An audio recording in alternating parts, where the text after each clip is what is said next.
Oficialmente, muy buenos días, distinguidos invitados a esta conferencia. El Ministerio Administrativo de la Presidencia les ofrece la más cordial bienvenida a esta actividad organizada con el objetivo de honrar, recordar y reflexionar sobre el legado de los hombres que desafiaron la dictadura de Trujillo y que con valentía y determinación protagonizaron uno de los hechos más trascendentales de nuestra historia reciente, el ajusticiamiento de Rafael Leónidas Trujillo, ocurrido la noche del martes 30 de mayo de 1961. Esta conferencia lleva por título La noche del 30 de mayo y días posteriores y estará a cargo del reconocido historiador y presidente de la Academia Dominicana de la Historia, el señor Juan Daniel Balcácer. Gracias a todos por acompañarnos. Me honra presentar a las distinguidas personalidades que nos acompañan en la línea de honor. El señor Andrés Bautista García, ministro administrativo de la Presidencia. El señor Juan Daniel Balcácer, historiador, investigador y presidente de la Academia Dominicana de la Historia. Saludamos también a su distinguida esposa, la señora Kenia Curi. Saludamos a la señora Patricia Muñoz Salcedo, gobernadora civil provincial de Espaillat. Al señor Miguel Guarocuya Cabral, alcalde del municipio de Moca. Y en él un saludo a los alcaldes de los demás municipios y distritos municipales de la provincia que hoy nos acompañan. Saludamos también a su distinguida esposa. Saludamos al señor Emmanuel Bautista, embajador en el Servicio Interno del Ministerio de Relaciones Exteriores. Saludamos también a los honorables congresistas que nos acompañan, el señor José Miguel Ferreiras, también la señora Shirley López y la señora Marlene Jiménez. Saludamos también al coronel Simón Castaño, director regional de la Policía Nacional. Además de las autoridades provinciales y municipales que nos acompañan, saludamos de manera muy especial, integrando nuestra línea de honor, a los señores Oscar de la Maza, presidente de la Fundación Hermanos de la Maza, y al señor Roberto García Díaz, presidente de la Fundación Héroes del 30 de Mayo. Extendemos nuestros saludos protocolares a las demás autoridades que nos acompañan en la mañana de hoy, a nuestros amigos de la prensa, medios de comunicación y a todos ustedes, invitados especiales de este encuentro. Hoy nos convoca la memoria y el compromiso. Nos convoca el deber de reconocer como héroes nacionales a quienes ofrendaron su vida ese martes 30 de mayo y por supuesto nos honra que entre estos héroes se encontraban 9 mocanos que con su vida defendieron la libertad de la patria. Son ellos: Antonio de la Maza Vázquez, cuya participación fue estelar antes y durante la noche del ajusticiamiento; Ernesto de la Maza Vázquez; Mario de la Maza Vázquez; Pablo de la Maza Vázquez; Bolívar de la Maza Soto; Antonio García Vázquez; Bienvenido García Vázquez; Luis Manuel Cáceres Michel Tunti y Miguel Ángel Visier. Que sea nuestro aplauso un recordatorio y símbolo de agradecimiento a cada uno de ellos y a sus familiares que en la mañana de hoy nos acompañan y nos honran con su presencia. Este acto es también para ustedes. Saludamos de manera muy especial a nuestros invitados: Edra de la Maza, Larien Rodríguez de la Maza, Gladys de la Maza, Fior Bencosme, viuda de la Maza, Lourdes de la Maza, Ernestina Rincón de la Maza, Dulce de la Maza Caputo y a su esposo, el doctor Ángel Caputo, Ernesto de la Maza y su esposa Marix Stephanie de la Maza, Miceni Matías de la Maza, Yolanda Espinal de la Maza, Damaris Reynoso de la Maza, Octavio Cáceres Michel, Dana de la Maza, Sandra Perdomo de la Maza. También saludamos a los señores Jaime Alberto García Díaz, a la señora Elfrida Díaz, viuda Avicarán, al señor Octavio Rodríguez de la Maza, Ramón Antonio García de la Maza, Elizabeth de la Maza, Mario Caputo de la Maza, Verónica de la Maza y Miguel de Moya. Les agradecemos su presencia y por mantener Viva la llama del recuerdo y la justicia social, les agradecemos. Que sea para ustedes también otro aplauso de agradecimiento a toda su familia. Bueno, nuestro conferencista invitado es uno de los más respetados investigadores del país. Se ha destacado por su firme compromiso con la verdad histórica y con la difusión del conocimiento sobre los procesos que han marcado la vida política y social de la República Dominicana. Es miembro de número de la Academia Dominicana de la Historia y actual presidente de su junta directiva. Es miembro de número de la Academia de Ciencias de la República Dominicana y del Instituto Duartiano. Fue presidente de la Sociedad Dominicana de Bibliófilos. Ha sido profesor de Historia Dominicana de la Universidad Católica de Santo Domingo y de la Universidad APEC. Ha sido también profesor invitado del Departamento de Historia de la Universidad del Estado de Alabama y en el Texas Southern University, y ha dictado numerosas conferencias en universidades dominicanas y extranjeras. Es autor de diferentes obras, entre las que se destacan Juan Pablo Duarte, El Padre de la Patria, una biografía para niños y jóvenes, La Independencia Dominicana, en colaboración con Manuel García Arévalo, Trujillo, El tiranicidio de 1961. También se destaca la obra Marcos A. Jorge Moreno, el último ayudante militar de Trujillo, en colaboración con el historiador José Ches Checo, entre otras muchas obras más. Su más reciente publicación se titula Enriquillo, Historia y Leyenda. Ha sido colaborador editorial en diferentes periódicos y revistas nacionales. En la actualidad, publica su columna semanal en el periódico Diario Libre bajo el título Pasado y Presente. Sin más preámbulo, con el aplauso de este auditorio, recibimos en este escenario al señor Juan Daniel Balcácer con la conferencia La noche del 30 de mayo y días posteriores.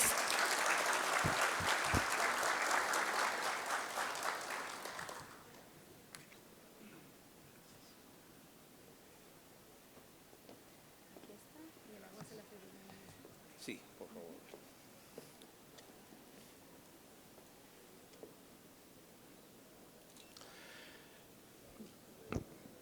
Buenos días,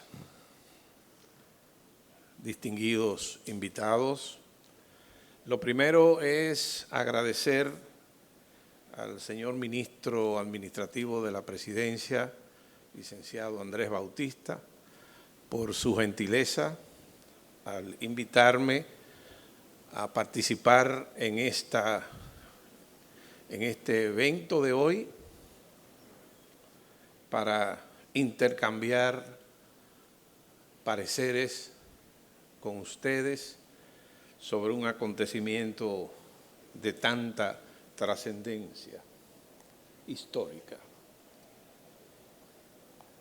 Saludos a la señora gobernadora, al señor alcalde, a los legisladores y demás autoridades aquí presentes. Quiero brevemente avisarles, no se asusten, no va a ser una conferencia muy larga, pero pienso que dedicarle 35 o tal vez 40 minutos a este texto, creo que podemos hacer ese sacrificio. Los héroes del 30 de mayo sacrificaron mucho más y gracias a ellos pues estamos viviendo en un país en el que prevalece la democracia y las libertades públicas. En cuanto se refiere a la conspiración del 30 de mayo, se ha escrito bastante.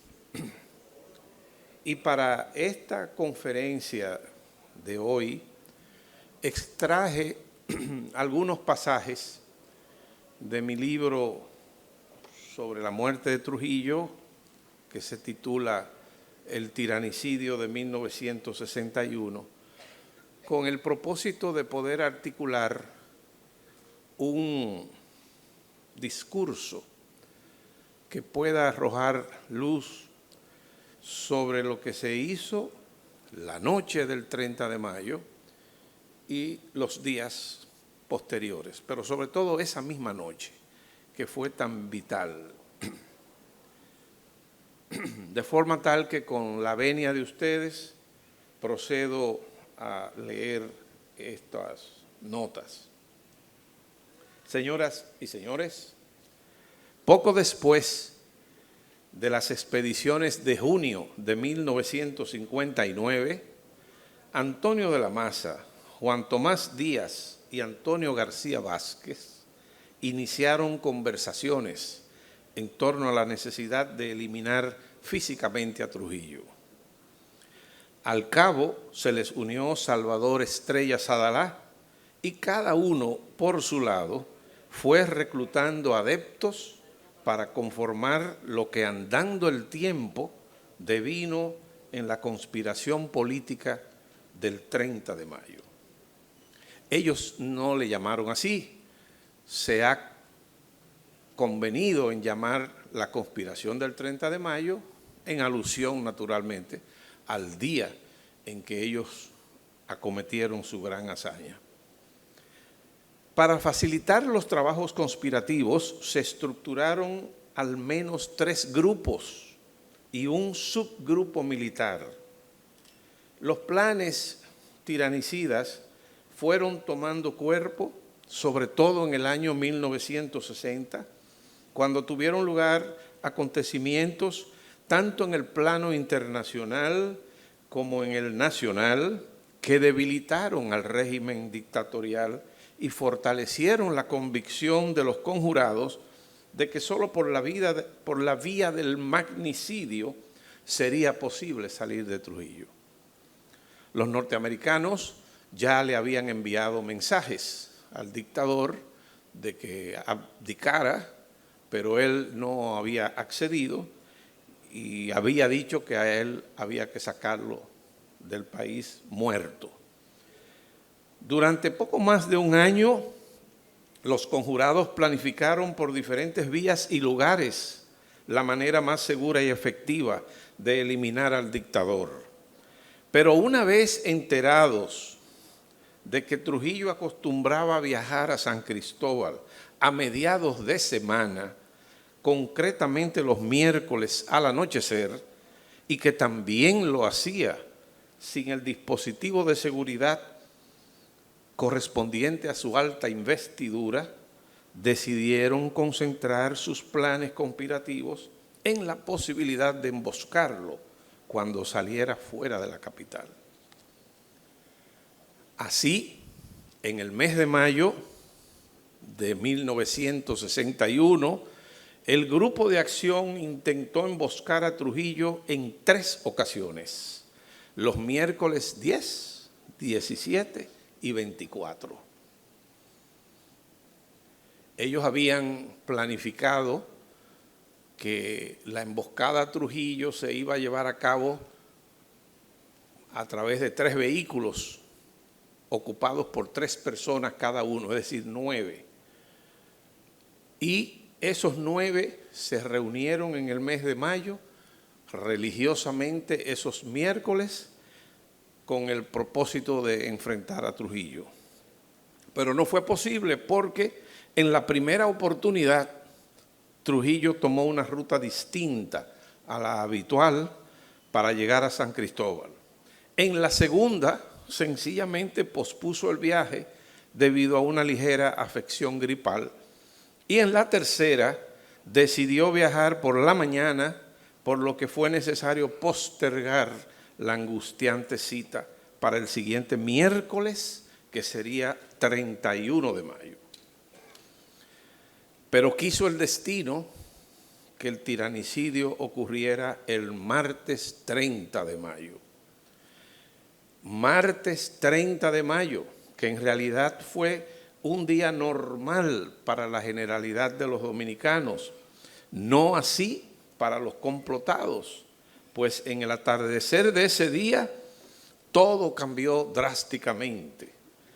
Hacia las 5 de la tarde, Antonio de la Maza recibió una llamada telefónica de Miguel Ángel Báez Díaz, informándole que esa noche el tirano viajaría a San Cristóbal. Lo primero que hizo de la Maza fue confirmar dicha información con el teniente Amado García Guerrero, quien ese día casualmente se encontraba fuera de servicio. Acto seguido, tras considerar que no disponía de tiempo suficiente para la reflexión pausada, la planificación cautelosa y mucho menos para tratar de congregar a todos los que debían participar en la emboscada, sin pérdida de tiempo, de la Maza contactó a los integrantes del grupo de acción accesibles en la capital con el fin de aprovechar la oportunidad que se les presentaría y por la que habían esperado tanto tiempo. A las 5 de la tarde, en las circunstancias entonces que se vivía el país, a De la Maza no le daba tiempo a llamar a Moca, a avisarle a Antonio García Vázquez y a sus dos hermanos de la Maza que solían ir cada miércoles, que además no iban a llegar. Todo entonces se desarrolló vertiginosamente. Antonio de la Maza, con no disimulada precipitación, convocó a 6 compañeros, a los cuales advirtió que la hora decisiva había llegado y que las circunstancias exigían pasar de la teoría a la acción. 3 vehículos, lo sabemos, intervinieron en la ejecución de Trujillo. Antonio Inver Barrera, Salvador Estrella Sadalá y el teniente Amado García Guerrero fueron los primeros en llegar a la avenida George Washington, en donde esperaron por sus demás compañeros. Antonio de la Maza, en compañía de Pedro Livio Cedeño, a quien buscó en casa de Juan Tomás, pasó a recoger a Huáscar Tejeda y a Roberto Pastoriza y continuaron en dirección hacia el punto de encuentro. Una vez en la avenida, en las cercanías de la feria ganadera, serían las 8:30 de la noche, los miembros del grupo de acción se repartieron las armas que estaban en el carro de la Maza y de inmediato decidieron separarse para esperar por su presa. Conforme a un croquis que había elaborado el ingeniero Roberto Pastoriza. Y de acuerdo con el plan original, 2 de los vehículos debían esperar por una señal de luces y entonces proceder a bloquear la autopista para obligar al carro del dictador a detenerse, de suerte tal que el tercer auto persecutor pudiera alcanzar y atrapar al blanco entre 2 fuegos. Pero eso no fue posible. Vamos a ver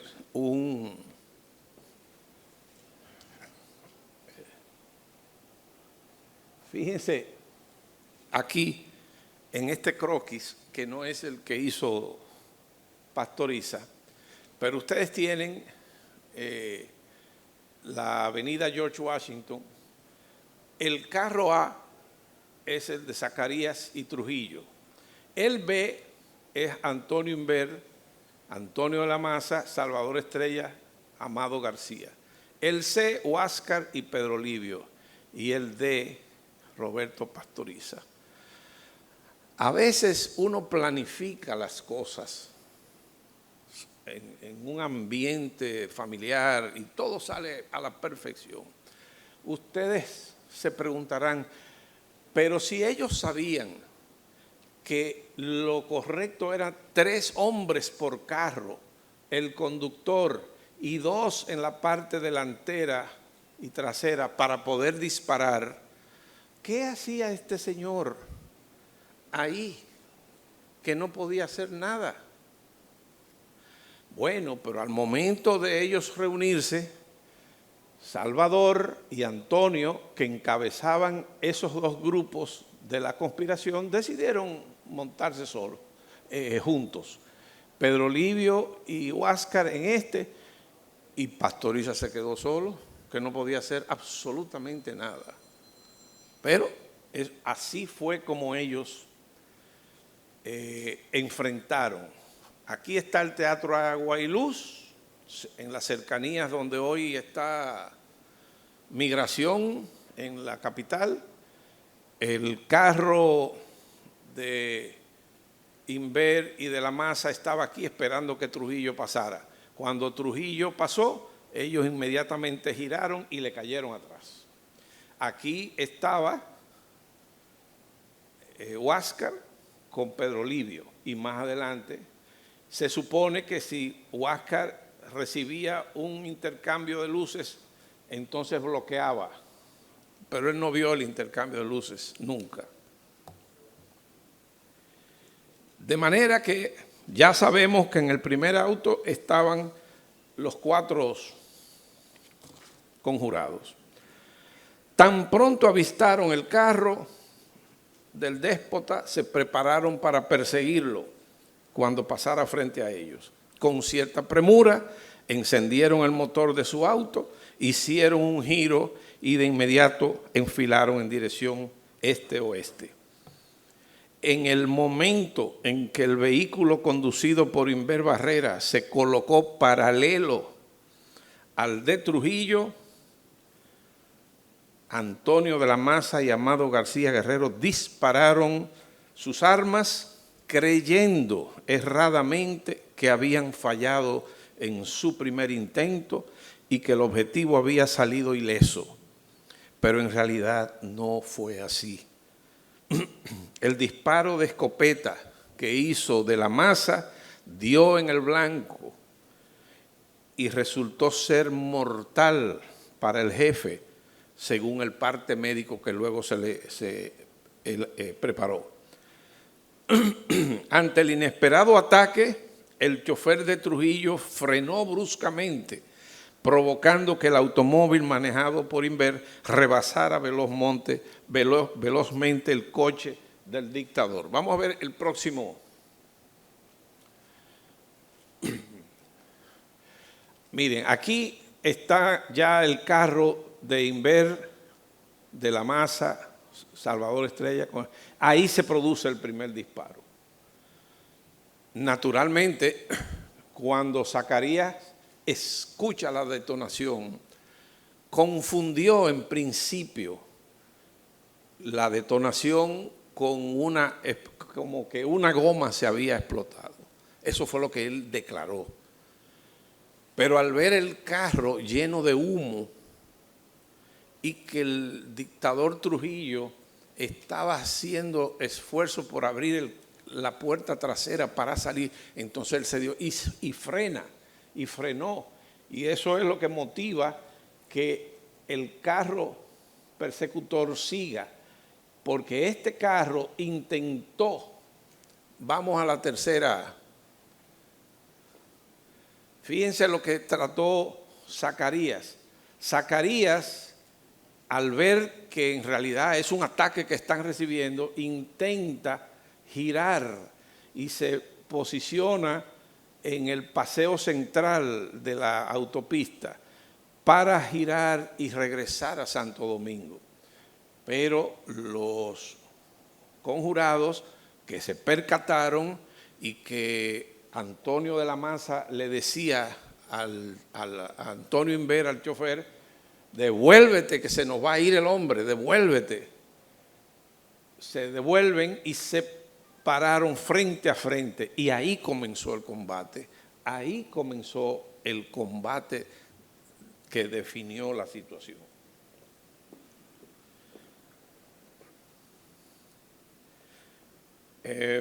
Tan pronto se produjo eso, frenó bruscamente y se devolvió. Fue entonces cuando Inver, urgido por de la Maza, giró en U aceleradamente y se situó a unos 15 metros de distancia del objetivo.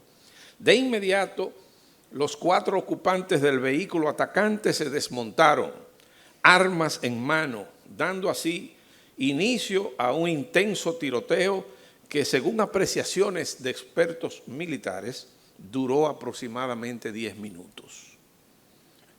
Una eternidad para la magnitud del hecho que allí se consumaba. Trujillo y su chofer también salieron del vehículo, detenido en medio del paseo central de la avenida, en posición diagonal con el frente hacia el mar. Pues de la Cruz quiso intentar un giro para regresar a la capital y buscar ayuda. Pero una vez fuera del carro y parapetados detrás del mismo, el capitán de la Cruz, defendiéndose, respondía con ametralladoras al fuego de sus atacantes al tiempo que protegía a su jefe. Es un mito que Trujillo usó un pequeño revólver que portaba y tiró. Trujillo no tuvo tiempo de tirar después de ese primer impacto que recibió debajo de la axila izquierda. El único que disparó, y disparó bastante porque vació casi 2 ametralladoras, fue el capitán Zacarías de la Cruz. Los dos Antonio, en medio de esa situación, Inver y de la Maza, tirados al suelo, solicitaron a sus otros 2 compañeros, Estrella Sadalá y García Guerrero, que los cubrieran, ya que tratarían de acercarse al carro de Trujillo, con el propósito de terminar rápidamente el enfrentamiento que, según consideraban, se estaba prolongando demasiado. Además, pasaron muchos vehículos de civiles que venían de San Cristóbal o iban hacia San Cristóbal. No se detuvieron porque en esas circunstancias y en esa oscuridad a nadie se le hubiera ocurrido pararse a averiguar qué estaba pasando. Además, eso era común, que una unidad de agentes del SIM interceptaran a alguien y hubiera un chequeo o un tiroteo. Pero de la Maza logró deslizarse sobre el pavimento hasta posicionarse detrás del vehículo de Trujillo, mientras que Inver lo hizo por la parte delantera.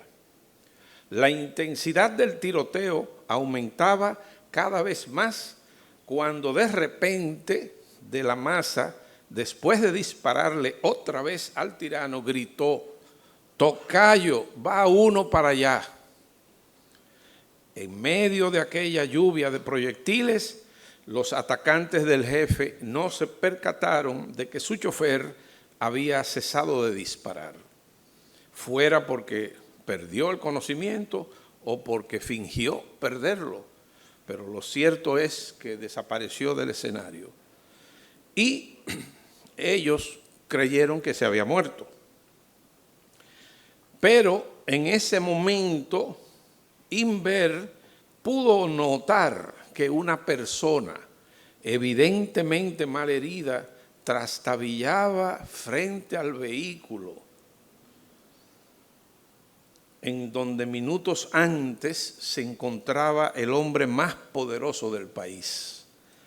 Era nada menos que Rafael Leonidas Trujillo, cuyo metal de voz Inver dijo haber reconocido, pues el dictador naturalmente se quejaba de las heridas recibidas y profería palabras ininteligibles. Un certero disparo de Inver que Trujillo recibió en el pecho detuvo su marcha, desplomándose estrepitosamente a casi 3 metros de distancia de su atacante. En ese preciso instante, estamos también en una autopista oscura, tremendamente oscura. En ese preciso instante, Antonio de la Maza, a la velocidad de un rayo, emergió de la oscuridad de la noche, aproximándose al cuerpo del dictador que yacía sobre el pavimento boca arriba, con la cabeza en dirección a Jaina, y le descerrajó un tiro de pistola en la barbilla.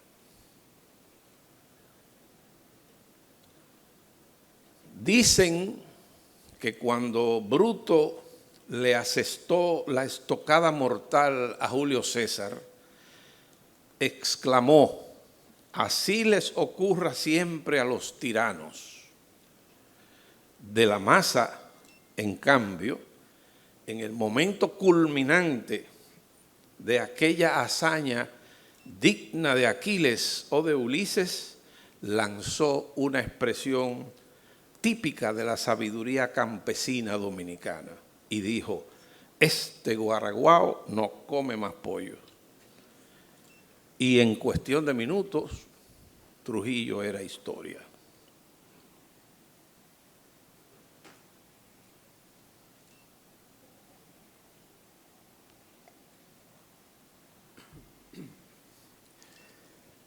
Ya muerto Trujillo, los conjurados actuaron con rapidez, recogieron el cadáver, lo lanzaron en el baúl de uno de los carros y se dirigieron hacia la residencia del general Juan Tomás Díaz, uno de los principales miembros del grupo político, quien junto con Luis Amiá Matió tenía la misión de contactar al general José René Román Fernández, Pupo, entonces secretario de las Fuerzas Armadas, para intentar poner en marcha la segunda fase de la conspiración, consistente en dar un golpe de Estado.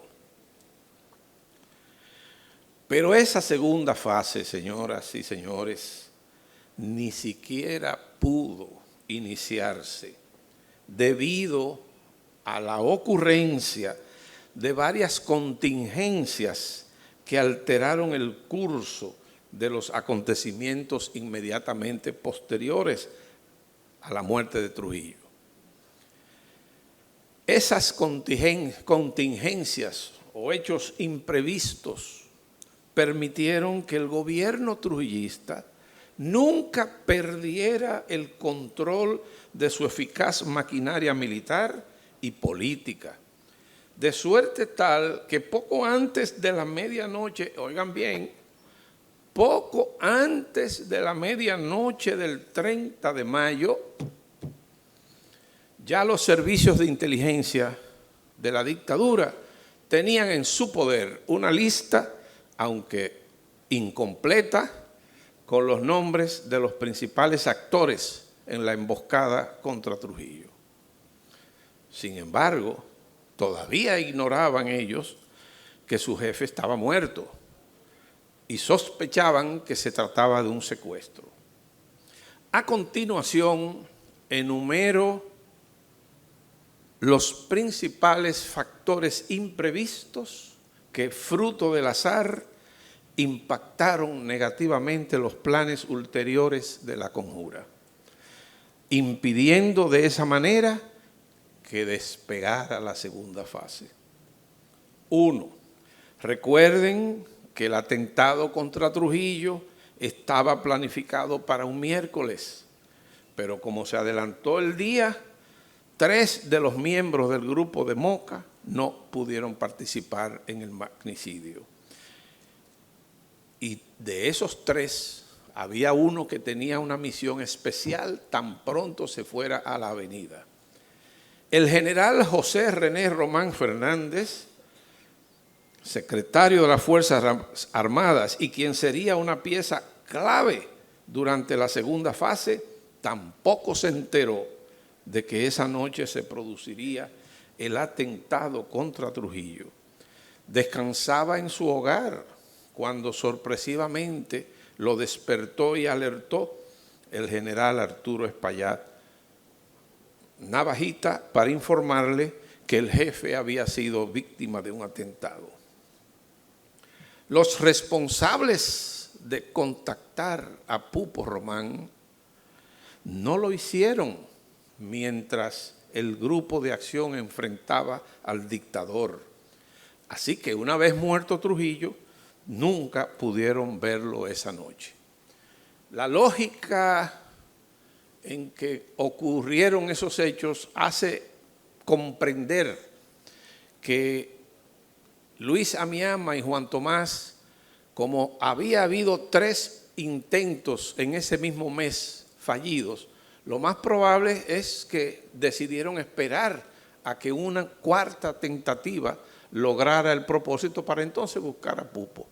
Tal vez habría sido diferente si cuando a las 8 de la noche el grupo bajó a la avenida, ellos hubiesen intentado contactar a Pupo y decirle, mira, el asunto va esta noche. Otro hecho fue que el chofer de Trujillo, que defendió con valentía a su jefe, recibió varios impactos de bala, pero antes de terminar la refriega, se ocultó en los matorrales contiguos, amparado por la oscuridad de la noche. Al cabo, pudo llegar a la vieja carretera que conduce a San Cristóbal, en donde logró que un carro público lo transportara hasta el Hospital Militar Marión. Allí se identificó y declaró que tanto él como el jefe habían sido víctimas de un atentado. Entonces, fíjense qué otra coincidencia. Es decir, el chofer llega primero al Hospital Militar Marión antes o al mismo tiempo en que Antonio de la Maza, Antonio Inver, llegaron a la casa de Juan Tomás con el cadáver de Trujillo. De manera que ahí también comenzaron investigaciones paralelas. Mientras el grupo de la avenida llegaba a la residencia de Juan Tomás, con el cadáver de Trujillo en el maletero del vehículo, desde el Hospital Militar Marión se alertó a la familia Trujillo y a los organismos de seguridad del Estado. Cerca de la medianoche, autoridades militares y del Servicio de Inteligencia se encontraban en el lugar del tiranicidio y allí encontraron una pistola calibre 45 que inadvertidamente se le cayó a De la Maza. En poco tiempo identificaron a nombre de quien estaba registrada esa arma, General Juan Tomás Díaz. El carro de Trujillo que los conjurados tenían previsto esconder quedó en plena avenida, abandonado, y en su interior las autoridades encontraron la prótesis dental del generalísimo y su kepis militar, además de los numerosos orificios de balas de diferentes calibres que impactaron el vehículo de Trujillo, cosa que les hizo suponer que entre los atacantes había militares involucrados por el alto calibre. El vehículo que conducía Roberto Pastoriza, que recuerden que se quedó rezagado, era marca Mercury, propiedad de Salvador Estrella Sadalá. En el país, en ese entonces, no había más de 3 marcas Mercury en el país. Y se quedó ahí porque presentó algunos problemas en el encendido, se dijo entonces. Lo que también impidió que Pastoriza participara en la ejecución de Trujillo. No obstante, apremiados por la rapidez con que procedieron, ya eliminado Trujillo, al momento de abandonar el lugar, se quedó el carro ahí. Al despuntar el miércoles 31, el Servicio de Inteligencia Militar ya había ubicado al propietario de ese vehículo y se había enviado una unidad de Calies para que se trasladara a la casa de Salvador Estrella Sadalá, con órdenes de arrestarlo. Uno de los 7 conjurados que participaron en la refriega de la avenida, Pedro Livio Cedeño, resultó gravemente herido, lo que luego motivó que por indicación del doctor Marcelino Vélez Santana fuera conducido a la Clínica Internacional, en donde fue intervenido quirúrgicamente. En cuestión de minutos, agentes del Servicio de Inteligencia Militar, informados de que en esa clínica había ingresado un sujeto herido de bala, se trasladaron al centro médico para interrogar al herido tan pronto terminó la cirugía. Y naturalmente identificaron al herido, que había sido capitán del ejército, y luego de ser torturado para obtener información sobre el motivo de esa herida de bala, que él intentó argumentar que se trató de un asalto, etcétera. Pero entre otras cosas, les contó que esa noche él había visitado a su compadre, el general Juan Tomás Díaz. Y a Juan Tomás Díaz ya también lo estaban buscando. De manera que no había que ser un genio de la investigación pericial y forense para tú saber que ese hombre tenía que ver algo con lo que estaba pasando. Como pueden ustedes constatar, si bien la primera fase de la conspiración resultó exitosa, no menos cierto es que la segunda, que correspondía a desarrollar al grupo político y al subgrupo militar, nunca pudo despegar debido a que en cuestión de horas los planes originalmente concebidos simplemente se esfumaron, sin que ninguno de los jefes de la trama pudiera explicarse las verdaderas causas de ese fallo o de ese desajuste en la concatenación de los hechos. Era algo que apena cuando uno examina retrospectivamente esos hechos, lo que sufrieron esos héroes mientras eran curados, que no sabían qué estaba pasando, porque ellos desconocían todas esas cosas que ocurrieron al margen de lo que se había planificado y que cambiaron el rumbo de los acontecimientos.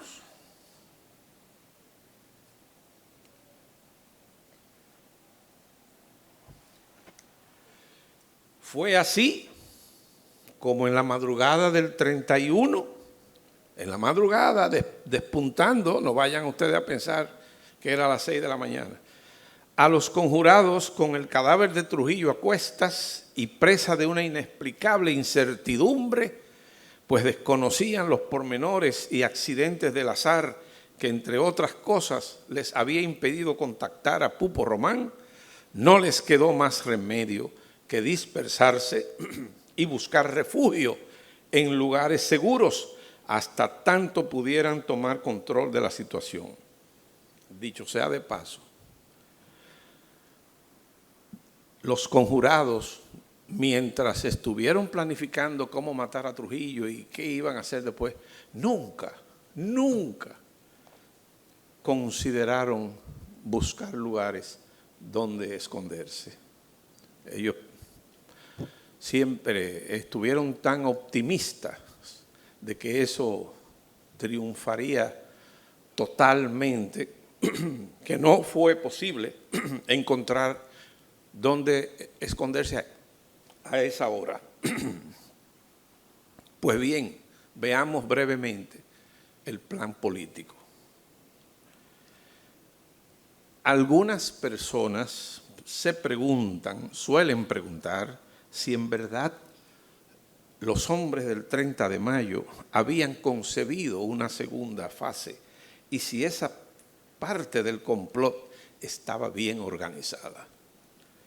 En realidad, esa segunda fase, esa segunda parte, no estuvo calculada de manera tan precisa como la primera. Pero es de justicia señalar que los conjurados sí deliberaron en torno a la posibilidad de un plan subsiguiente al magnicidio, a través del cual se procedería a derrocar el gobierno y a conformar una junta civil compuesta por importantes figuras del quehacer político nacional. Por ejemplo, el golpe de Estado, según la apreciación entonces de personas conocedoras del funcionamiento de la maquinaria dictatorial, era un asunto sobremanera complejo y de difícil materialización, por no decir que poco menos que imposible. Sin embargo, la remota posibilidad de un fracaso ni siquiera pasó por la mente de esos hombres con voluntad de acero. Hay un testimonio de Marino Cáceres que cuando Luis Amiama le estuvo comunicando y explicando cómo se iban a llevar a cabo las cosas, él simple y llanamente le dijo: yo veo fácil la primera parte, pero la segunda parte la veo muy complicada. Todo parece indicar que los conjurados, sobre todo el grupo de acción, concentraron todos sus esfuerzos en la eliminación física de Trujillo.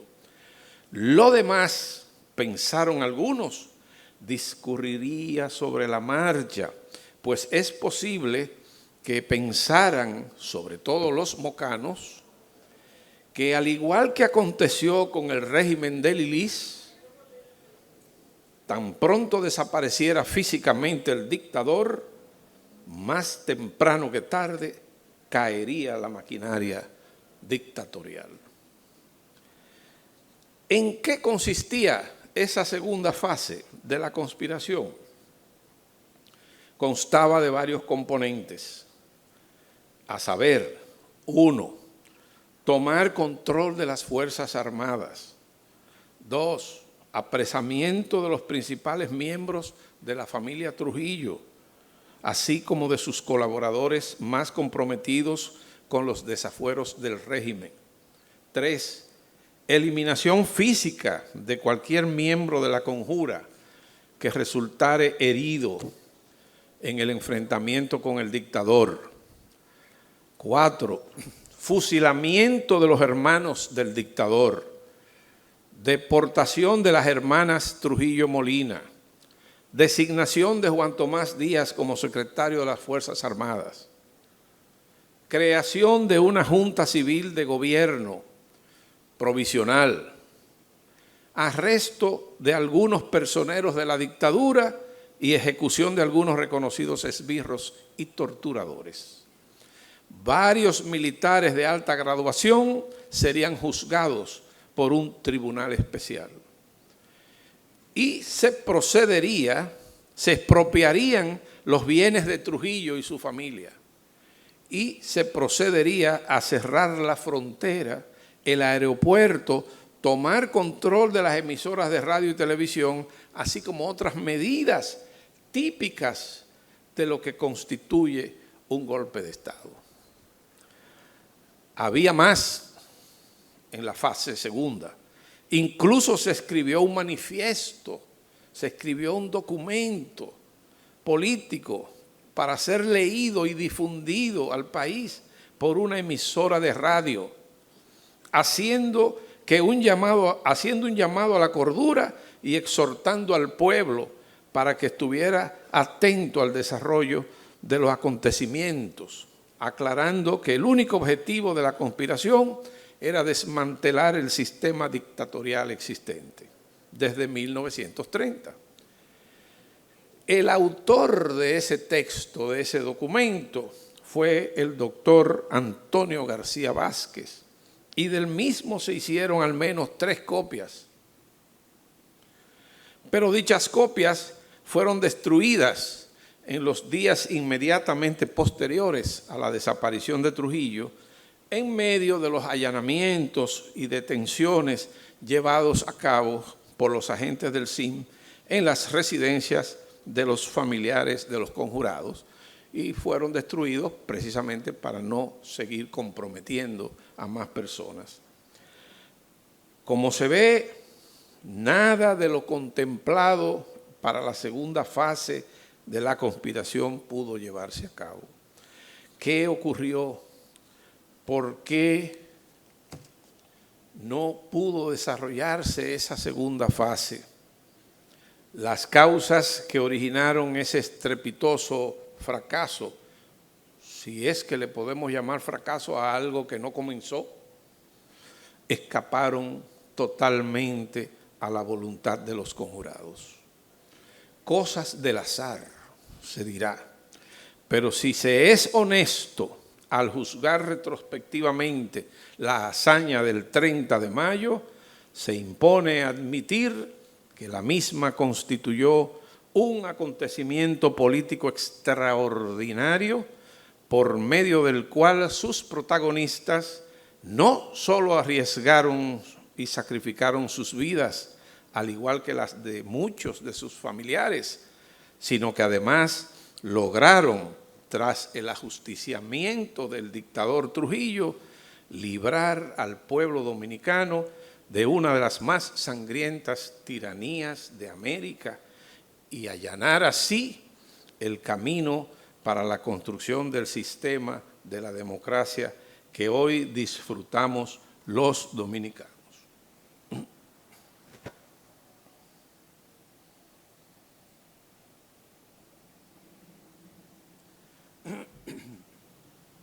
Señoras y señores,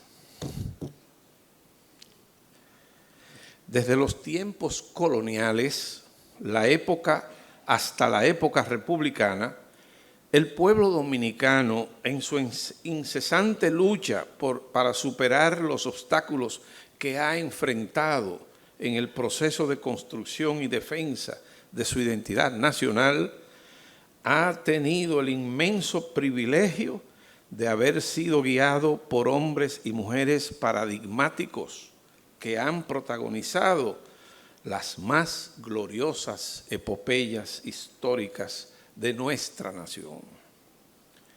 Esas grandes gestas históricas son, en el siglo XIX, la proclamación de la independencia y la fundación de la República Dominicana en 1844. Luego, la guerra dominico-haitiana en defensa de la soberanía nacional y la guerra restauradora que tras 2 años de lucha, luego de la anexión a España, nos devolvió la soberanía en 1865. Y en el siglo XX también hemos tenido grandes gestas históricas.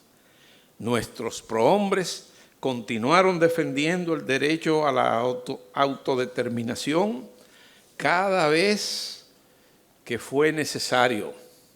Primero, a través de la resistencia nacionalista contra la ocupación militar norteamericana del 16 al 24. Luego, la conspiración política del 30 de mayo de 1961. Y finalmente la Revolución y Guerra Patria de abril de 1965.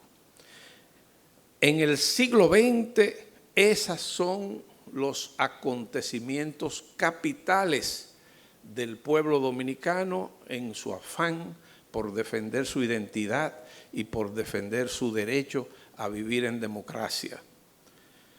Pero el 30 de mayo es la fecha cumbre, porque a partir de esa gesta heroica fue que el pueblo dominicano comenzó a trillar el camino hacia la construcción de la democracia. Hace poco más de un mes que la nación dominicana conmemoró el 64 aniversario de la gloriosa gesta del 30 de mayo, que hizo posible el nacimiento de la democracia que hoy disfrutamos los dominicanos. No fueron los héroes del 30 de mayo los que construyeron la democracia que hoy tenemos.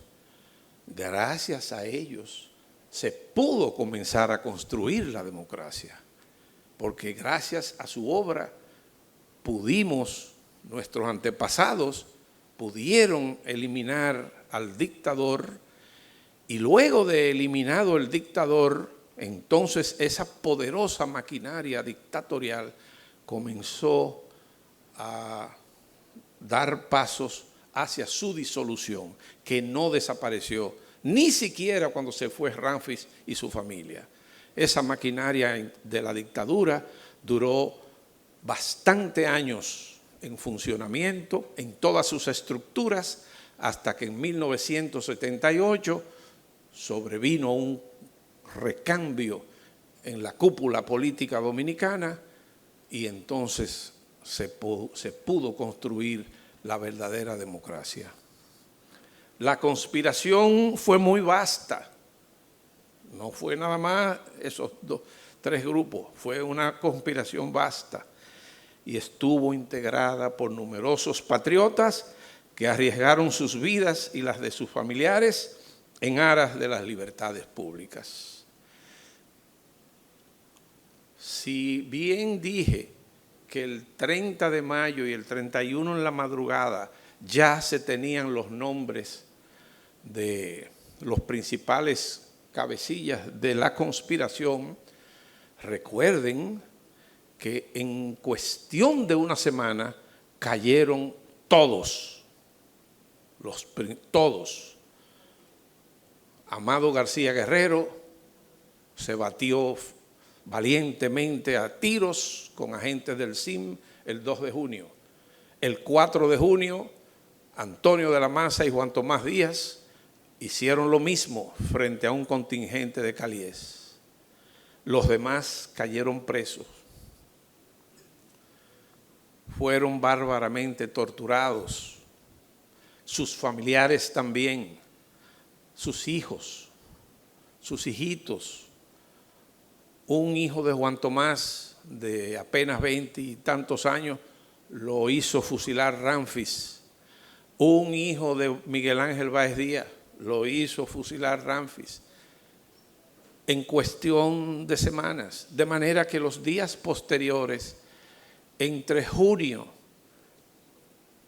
y noviembre de 1961, el pueblo dominicano vivió un verdadero periodo de terror, de sangre, de crespones luctuosos en las casas de muchas familias.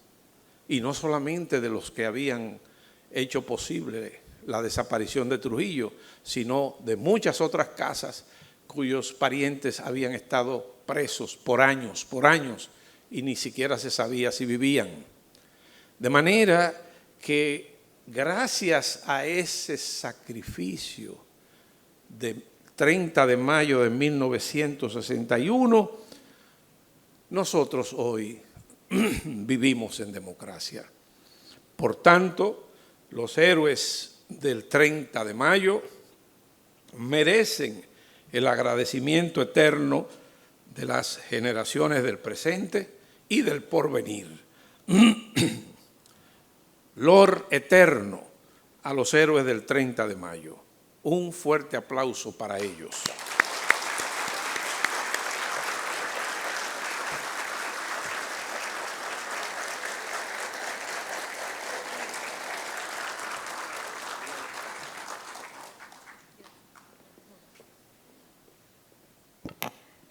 Agradecemos al señor Juan Daniel Balcácer por brindarnos con tanta objetividad la verdad histórica que cada dominicano y dominicana debe conocer, proteger y transmitir a las futuras generaciones. Nuevamente sirva nuestro aplauso para esta exposición.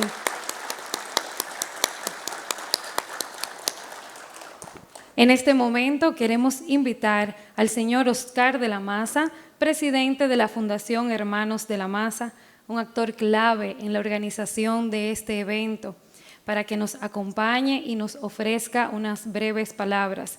Las distintas imágenes que estuvieron viendo al inicio de esta actividad han sido una recopilación del libro que recoge toda esta parte fotográfica y la parte histórica también de este momento. Señor Oscar, le cedo la palabra. Gracias. Buenos días.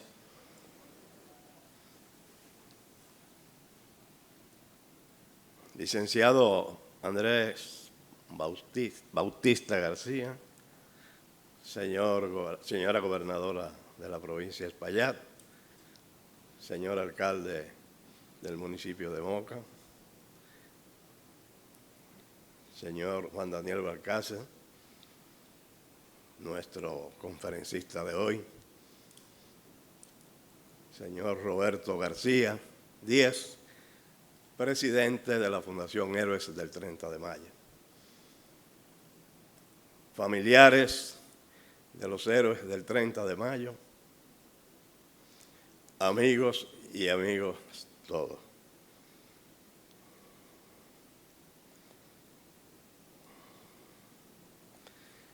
En nombre de las fundaciones Hermanos de la Maza y 30 de Mayo, expresamos nuestro más sincero agradecimiento al licenciado Andrés Bautista, ministro administrativo de la Presidencia, por auspiciar este acto conmemorativo, y con ello saludamos la presencia también de las autoridades provinciales y municipales, así como a los familiares del 30 de mayo. Quiero hacer una mención especial a Gladys de la Maza, hermana de Antonio de la Maza.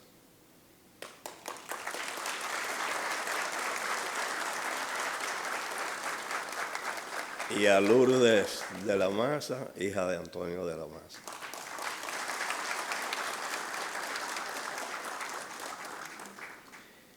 Nos encontramos hoy en esta tierra noble de Moca para rendir tributo a los héroes del 30 de mayo, dominicanos valientes que ofrendaron su vida por la libertad y la dignidad de nuestro pueblo. Su gesta vive en nuestra memoria como faro de coraje y compromiso con la patria.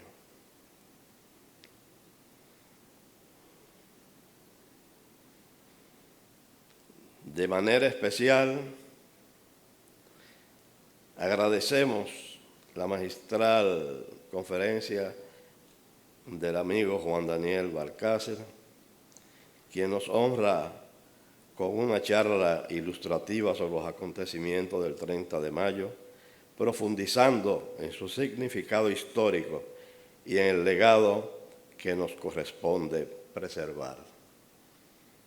Que este encuentro nos inspire a mantener vivo el espíritu de libertad que animó a nuestros héroes y seguir construyendo una nación justa y soberana. Honor eterno a los héroes del 30 de mayo. ¡Viva la libertad!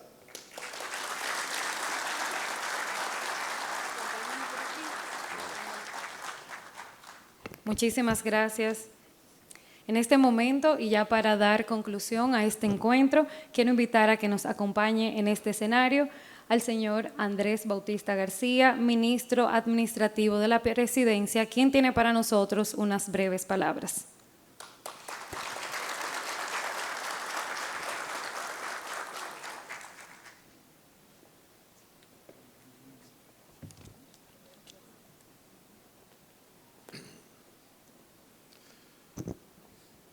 Muy buenos días a todos los aquí presentes, muy especialmente al conferencista de hoy, que nos honra, a su esposa, a Octavio de la Maza, a Roberto García, a la familia de la Maza, Lourdes, gracias por estar aquí, a nuestro alcalde, a los legisladores, nuestra gobernadora, a cada uno de los aquí presentes. Quiero desde mi corazón darle las gracias a todos los aquí presentes, porque realmente yo creo que para muchos mocanos y para muchos dominicanos quizás no tienen una idea clara de lo que significó el 30 de mayo y el aporte en sangre de los mocanos para esta gesta. Yo creo que debemos estar orgullosos los dominicanos, porque ahora suena fácil, Juan Daniel, fácil. Fue y mataron a Trujillo. Pero una dictadura de esa magnitud, atreverse a hacer eso, no era de cualquiera. Eran hombres y mujeres, porque participaron las esposas, los familiares. Era una decisión realmente de hombres que pensaban no en asuntos personales, sino en asuntos de patria, porque sabían lo que les esperaba. Ellos, y como lo ha dicho Juan Daniel, no se preocuparon mucho por el después, porque el objetivo era salir de ese dictador. Y me imagino que todos pensaron también que lo que le esperaba era la muerte, que había una gran posibilidad de que muriera. Pero aún así siguieron hacia adelante. Eso tiene un valor que hay que reconocerlo, porque lo que más uno defiende es la vida, y ellos pusieron la vida. Entonces, como mocanos, debemos sentirnos orgullosos, repito, de haber podido participar en lo que fue descabezar la dictadura, una de las dictaduras más grandes que ha habido en el mundo, y en América quizás los Somoza en Nicaragua duraron. Entonces, agradecemos a los familiares de esos héroes que tanto dolor recibieron. Y como decía Juan Daniel, muchos lo fueron a tomar preso y no sabían ni siquiera lo que había pasado. Así que gracias a todos y no olvidemos ese pasado para que no podamos repetirlo otra vez. Me da pena y vergüenza cuando uno escucha a alguien que dice, aquí hace falta un Trujillo. Eso no es verdad. Aquí hay que luchar para evitar por eso. Así que gracias.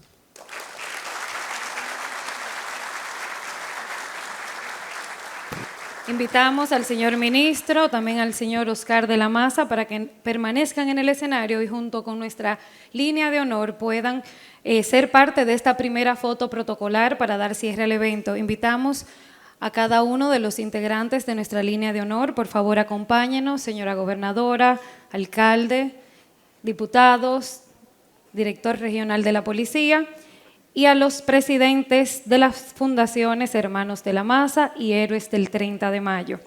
Haremos esta primera foto protocolar que inmortalizará este encuentro y luego estaremos invitando a cada uno de los familiares de nuestros héroes para que también se sumen a esta foto. Mientras nos acomodamos, agradecemos nuevamente al señor Juan Daniel Balcácer por su valiosa y reflexiva exposición. Sus palabras nos invitan a seguir construyendo una memoria justa que reconozca el valor de quienes con dignidad enfrentaron la opresión aún a costa de su propia vida.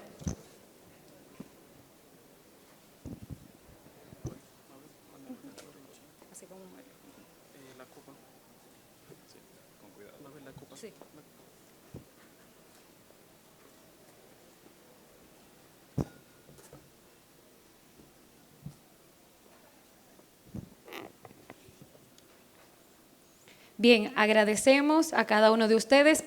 Pedimos por favor que se mantengan en el escenario el señor Juan Daniel Balcácer, así como nuestro señor ministro Andrés Bautista García y los dos presidentes de las fundaciones Hermanos de la Maza y Héroes del 30 de mayo. Ahora queremos llamar para que nos acompañen en este escenario a cada uno de los familiares de nuestros héroes para que por favor nos acompañen y, como mencioné hace un momento, podamos inmortalizar en una fotografía este recuerdo. Agradecemos también a nuestro ministro administrativo por propiciar este espacio en el que honramos el legado histórico de los héroes del 30 de mayo y en especial de los 9 mocanos que fueron artífices de lo que resultó en el complot del la noche del martes 30 de mayo de 1961. Acompáñennos, por favor, familiares que hoy nos honran con su presencia. Mientras nos acomodamos en el escenario, recordamos que el martes 30 de mayo de 1961, Trujillo fue abatido a tiros en las afueras de la capital dominicana, mientras los hombres de la avenida y sus compañeros de conjura entraban a la gloria por la puerta de la historia, y entre ellos 9 mocanos. Continuamos acomodándonos mientras recordamos que Antonio de la Maza, protagonista en la noche del 30 de mayo, y en los días previos también, quien hizo el primer disparo, considerado por el parte médico, como bien mencionó nuestro conferencista, como mortal por necesidad. Ernesto, Mario y Pablo de la Maza Vázquez, Bolívar de la Maza Soto, Antonio y Bienvenido García Vázquez, Luis Manuel Cáceres Michel, Tunti y Miguel Visier, todos ellos héroes mocanos que conformaron esta parte de la historia. A todos nuevamente el aplauso, y en ese aplauso también sumamos a sus familiares aquí presentes.